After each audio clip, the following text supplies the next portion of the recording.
Me da mucho gusto darle la bienvenida a Imagen Empresarial en esta mañana de jueves 28 de mayo. Prácticamente se nos acaba el quinto mes del año.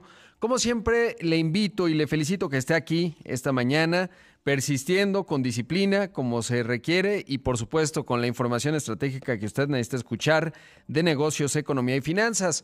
Como siempre, también invitarle a que me escriba en Twitter, en @Rodpack, también en facebook.com/Rodpack905. Y quiero enviar un saludo esta mañana a Colima. Allá nos escuchan en el 89.3 del FM. Un abrazo a Eloísa Duarte y todo el equipo de Imagen que trabaja en Colima para que le llegue esta señal hasta usted. Esta mañana le voy a presentar, vamos a arrancar en vez de con el resumen, con una entrevista con el gobernador del Banco de México, Alejandro Díaz de León. La entrevista empresarial.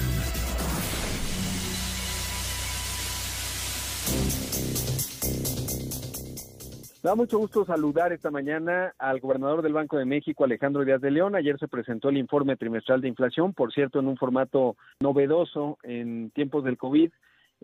Gobernador, ¿cómo estás? Buenos días, gracias por tomar la llamada. ¿Qué tal, Rodrigo? Un gusto estar contigo y con tu audiencia. Bueno, comienzo por lo menos sustancial, pero ¿cómo fue la experiencia de hacer pues este informe trimestral de un formato diferente? ¿Qué sabor te queda?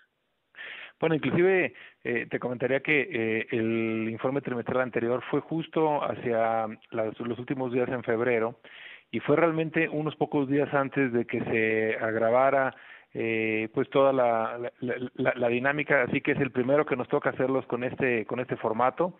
Pues la verdad es que afortunadamente la tecnología funcionó bien y las preguntas se pudieron hacer de manera interactiva, así que pues ahora sí que adaptándonos a este nuevo entorno, a esta nueva realidad, y pues bueno, es la primera en este formato. Ojalá que las cosas mejoren pronto y no tengamos otro parecido en 3 meses, pero pues estamos ya listos. Y eso me lleva a lo otro, ¿no? Justo los signos de interrogación.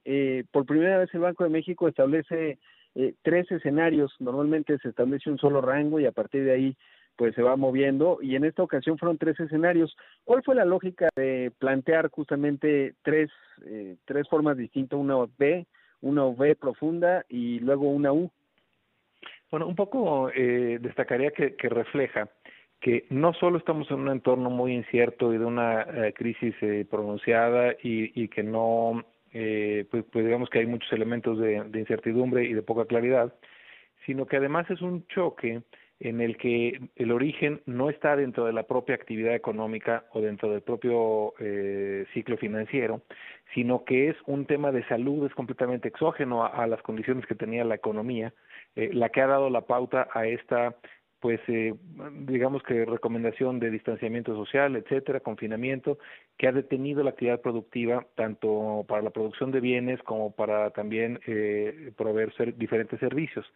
En ese sentido, al ser un choque que está fuera de la dinámica de la actividad económica tradicional, pues la verdad es que es muy difícil, yo diría que podría dar hasta una falsa impresión de precisión, el crear un intervalo más compacto sobre un escenario central de crecimiento, con cierta hasta cálculos probabilísticos asociado a ello, porque realmente va a depender el desempeño de la actividad económica mucho del tipo de choque que tengamos.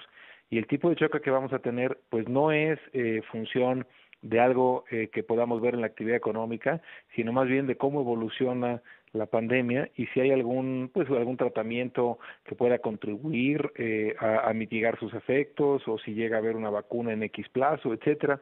Entonces, por todas estas consideraciones, consideramos que era mejor hacer 3 tipos de escenarios que ilustraran diferente grado de afectación y diferente grado de recuperación, y dar un poco esta percepción de que no hay un número central alrededor del cual se basa la expectativa, sino que realmente estamos hablando de un rango amplio y más amplio que los intervalos tradicionales de potencial afectación para la actividad económica. Y por ejemplo, para poner un número, para este año, en uno de los escenarios contempla el de menor contracción es de una contracción de 4.6% y el de mayor contracción en este año es de 8.8%.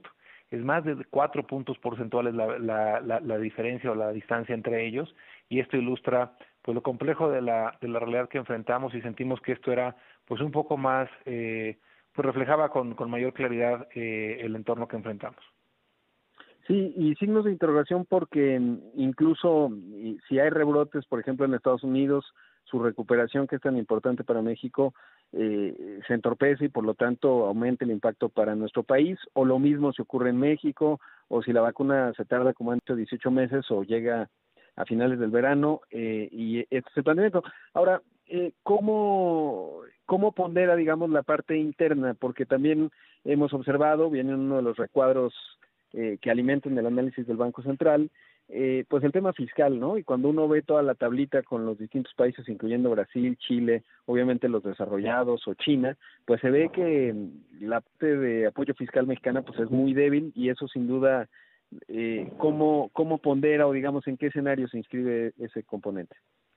Bueno, destacaría que el margen o el espacio de maniobra que puede tener la política pública en los diferentes ámbitos, pues puede ser distinto tanto para las economías avanzadas como las emergentes, y pues obviamente dentro del rango de emergentes también pues hay unas grandes diferencias entre las diferentes medidas que se han ido adoptando.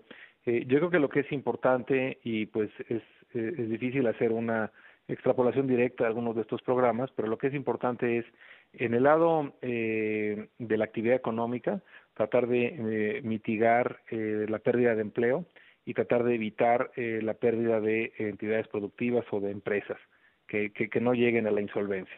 Y en el ámbito financiero, y es ahí donde las acciones que ha tomado el banco se insertan, pues tiene que ver con el tratar de evitar pues cuellos de botella e interrupciones en el otorgamiento de crédito y que realmente el financiamiento pueda llegar tanto en buenas condiciones en los mercados de mayoreo y a los mayores acreditados, como también a las micro, pequeñas y medianas empresas e inclusive a los hogares. Un elemento que mencionó el gobernador en la conferencia de ayer tiene que ver con la inversión y lo que se refleja en las importaciones de bienes de capital en el mes de abril. No plantea un panorama muy alentador en ese frente. ¿Qué tanto puede ayudar el clima de negocios en función de algunas pues posicionamientos, temas eléctricos, etcétera, en ayudar a acentuar, digamos, esta que sin duda es una recesión? Bueno, pues estamos, como tú señalas, en un entorno pues muy complejo en lo externo, ya que tienen cifras más oportunas, ya podemos identificar afectaciones muy pronunciadas tanto del lado de las importaciones como por el lado de las exportaciones. Claramente, en el lado de los componentes de la demanda agregada interna, pues tanto el consumo se ha desacelerado y si bien con cifras no tan oportunas, pero no hay duda y anticipamos de que se vea con mayor claridad en las siguientes publicaciones de información. Y en la inversión, pues se ve esta debilidad que ya se venía pues sosteniendo o manteniendo por varios años y pues que ahora se va a ver agravada por esta pues contracción económica tan inusual y tan marcada, tan profunda, y también por algunas pues de la incertidumbre que puede haber en cuanto a cuál es el ámbito que va a predominar o el marco bajo el cual se llevarían algunas de estas inversiones. Es importante, y en el informe se señala, pues el tratar de construir, a pesar de esta incertidumbre, pues una estrategia que pueda atraer inversión y que le dé a la economía una perspectiva clara de recuperación cuando la parte más pronunciada de la emergencia quede atrás. Ya le estoy conversando esta mañana con Alejandro Díaz de León, el gobernador del Banco Central. Ahora, ¿se puede descartar un escenario de L o un deterioro incluso peor, digamos, de los tres que ya están planteados? Es decir, conforme avance el año, ¿tendríamos que ir viendo uno de los tres escenarios o podría materializarse uno adicional pensando una L o una caída más profunda? Bueno, yo creo que si algo nos ha enseñado esta situación en la que estamos inmersos, y literal hace 3 meses era otra en la perspectiva mundial y nacional, y en unos cuantos meses ha cambiado por completo la perspectiva. Yo creo que no deberíamos de descartar ningún posible escenario, si bien tampoco eso significa que pues cualquier escenario se vaya necesariamente a materializar. Yo creo que debemos de tratar de tomar las decisiones que nos permitan mitigar los efectos adversos de lo que ya hemos estado viendo, tratar de adoptar políticas que puedan dar un paso firme hacia cierta recuperación en la actividad económica, si bien con una serie de recomendaciones y prácticas que pues será muy importante cuidarlas y obedecerlas y ser muy puntuales en ello, pues para en primer lugar no poner en riesgo la vida un segundo brote o una intensificación del brote, y eso pues va a depender pues de cómo evoluciona pues justo el contagio en nuestro país y en nuestros principales socios comerciales. Por supuesto. Ahora, veía que en los riesgos a la baja, uno de los elementos mencionados es una degradación de la calificación del soberano del país. Ahí el tema de Pemex, por supuesto, es muy visible. En caso de que eso se materializara, ¿qué tanto puede generar un escenario de mayor deterioro o ya estaría contemplado en el escenario de la U? Bueno, estamos un poco enfrentando tanto un choque adverso en la actividad económica, y en el propio informe se comenta tanto por el lado de la oferta, la producción de bienes y servicios, como por el lado de la demanda, menores ingresos para hogares y empresas y también menores oportunidades para poder realizar gasto, y también un choque financiero.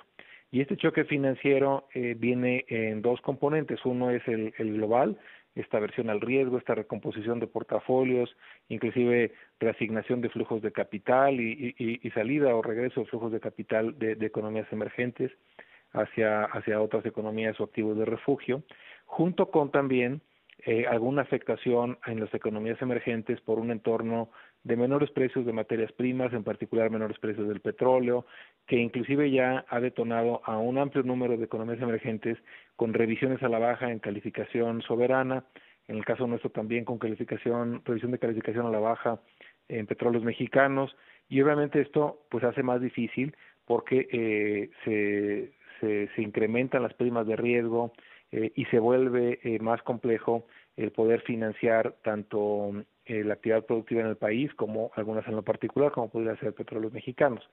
Esas afectaciones, pues obviamente podrían, en caso de materializarse, pues llegar a afectar en mayor medida la parte de esto de choque financiero.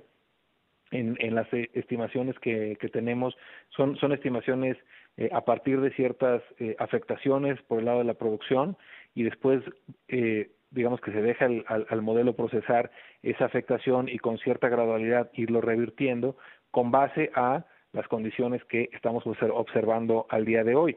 En caso de presentarse un deterioro pues mayor, ya sea en el lado económico o financiero, pues nos estaríamos acercando a algunos de estos escenarios de mayor afectación y despegándonos de los que pudieran tener una afectación menor.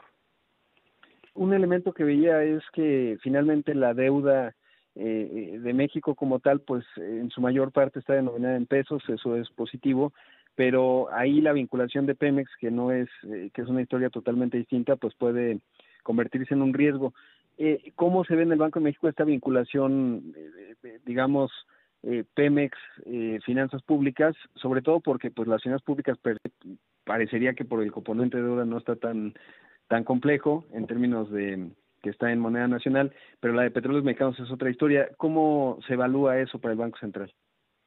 Pues yo creo que es importante que considerar que los ingresos petroleros son una parte importante de los ingresos públicos, que parte de los retos de Pemex están asociados a la caída en los precios internacionales del crudo y también a el régimen impositivo que tiene, y de alguna u otra manera este nuevo entorno y de nuevos precios y de nuevos retos inclusive geológicos que enfrenta la propia empresa productiva del Estado, pues implican retos también hacia la parte de ingresos tributarios.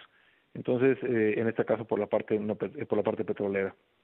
En ese sentido, pues un poco esta combinación es la que pues se debe de enfrentar de una manera integral, reconociendo un poco este nuevo entorno para los precios del crudo y algunos de los retos que se van a enfrentar en este sector, y también ver cuáles son pues las restricciones que ello implica hacia las finanzas públicas, ¿no?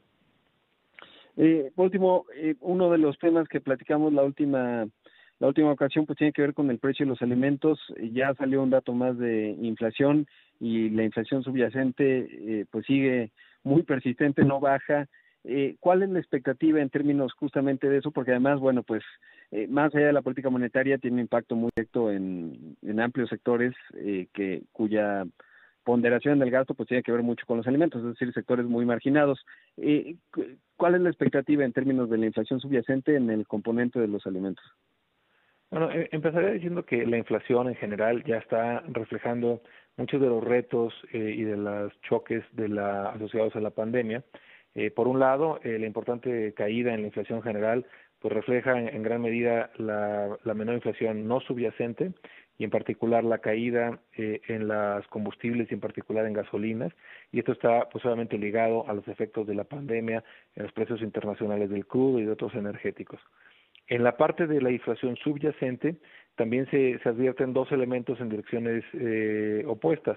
Por un lado, los servicios turísticos y servicios de alimentación obviamente han tenido una menor oportunidad de ser ofertados al público, y ha tenido una caída en sus precios, una desaceleración en sus variaciones de precios, y por otro lado, los hogares en este entorno pues han canalizado o dedicado una parte más importante de su gasto hacia los alimentos, y en ese sentido las mercancías alimenticias se han mostrado más presionadas. Al interior de ese rubro también algunos rubros pues que podían tener afectaciones en su suministro, o algunos elementos de potencial escasez también pudieran haber reflejado pues condiciones por las dificultades de la propia pandemia. Y también hay otros elementos como medicamentos y utensilios pues para el hogar, que también se han demandado y que han tenido ciertas presiones de precios. Entonces yo diría que el proceso inflacionario ya está reflejando algunos de estos efectos de la pandemia, los de más corto plazo, otros que operan en un horizonte de mayor plazo, más hacia el horizonte de pronóstico, que es de 8 trimestres, pues es un poco la holgura, y esto sentimos que va a dar lugar a menores presiones de inflación a lo largo del tiempo, si bien el pronóstico que anunciamos para la inflación en nuestro informe trimestral pues refleja justo la incorporación de algunos de estos retos de corto plazo también en el proceso inflacionario. Pues Alejandro Díaz de León, gobernador del Banco de México, muchísimas gracias como siempre, y seguimos muy pendientes del Banco de México en esta tarea esencial que tienen, sobre todo y más que nunca en estos tiempos de incertidumbre. Muchas gracias. Siempre un gusto, que estés muy bien, Rodrigo. Gracias. Hasta luego.